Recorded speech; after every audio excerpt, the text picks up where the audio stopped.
Very recently we had some reports that the next Call of Duty, which of course is called Call of Duty Infinite Warfare, would be set in space, which of course led to much discussion and speculation from fans. Of course, this is quite an interesting departure for the series, as well. Of course, we've have had several future and sci-fi themes from this particular franchise. The space setting is of course a new one that could potentially lead to some interesting gameplay mechanics, and many fans have wondered why the decision to take Call of Duty into space. And now we have some comments from the narrative director of Infinite Warfare, Taylor Kurosaki, who said, quote, "Space is like a deep black ocean, so we're taking a lot of information from and drawing a lot of metaphors with the current naval technology." Now, the game was officially announced this morning as Infinite Warfare, and basically will have you take on the role of the commander of what amounts to basically an aircraft carrier in space. And basically, in working on the title, Infinity Ward works with a collection of former naval officers and sailors, including a 2-star admiral, Navy SEALs, and a naval bridge officer. So the sort of naval theme, but I guess in space carrying over, is definitely going to be present within this game. And Jacob Minkov, who is the design director on the game, had this to say, quote, "We work with these guys daily. The militarization of space is foremost on their mind as the next frontier." Sadly, neither Kurosaki nor Minkov would nail down the time in which we are set. We know it's in space. Obviously, we're advanced enough so that we're having some sort of, spaceship, aircraft carrier style thing in space, but we don't know the setting just yet. But we do know that you take on the role of Commander Nick Reyes, a Tier 1 Special Operations pilot who helms the Retribution, one of Earth's last remaining warships.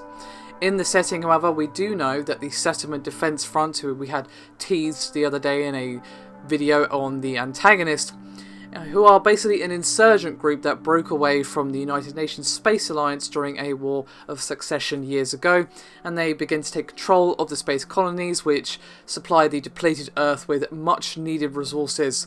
Now, Kurosaki did go on to stress that while the game takes place in a future that does include humans living on other planets in our solar system and more routine spaceflight, the game is still designed to apparently feel grounded.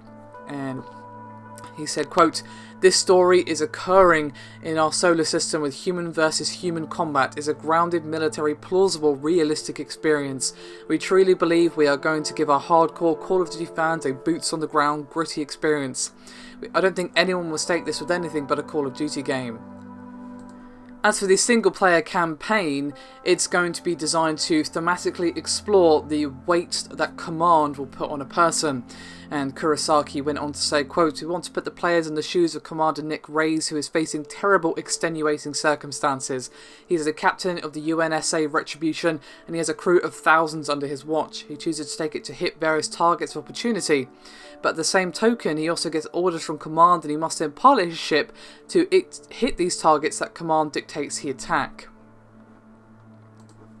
Now, naturally, as it's a Call of Duty game, it is going to have a linear story in the single player, but there apparently will be some moments within the game where you have a little bit of choice. You'll be able to decide if you want to take on various missions, and you can go out and hunt for enemy ships in whatever order you like. And Kurosaki went on to say, quote, "This story is not one of grunts, it's one of the leader. It's more akin to Saving Private Ryan." Now, of course, at the start of the video, I discussed, some of their reasonings for taking Call of Duty into space, and of course we had some comments from Kurosaki as to why they made that decision. But now I also have some further comments from Minkov, who basically said that one of the big reasons they decided to push the game not only further into the future, but also into space, is because of the environments and technology that actually gave them to play with. And he said, quote, "Call of Duty has spent all of its time on Earth in pretty much every environment you can be in. There was a desire to experiment."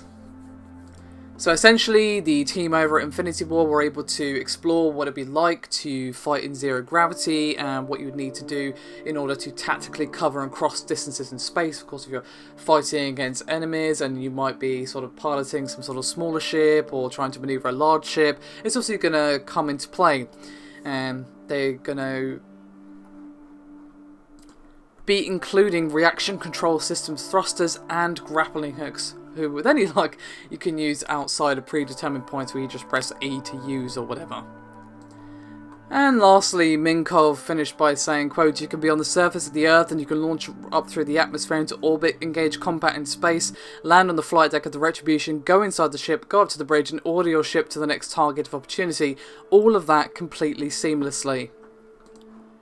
Now all of this is coupled with a revealed trailer, which of course has been playing in this video while I've been talking, but if you want to watch it properly, it is linked in the description below, so I suggest you check it out if you want to hear it in all of its glory.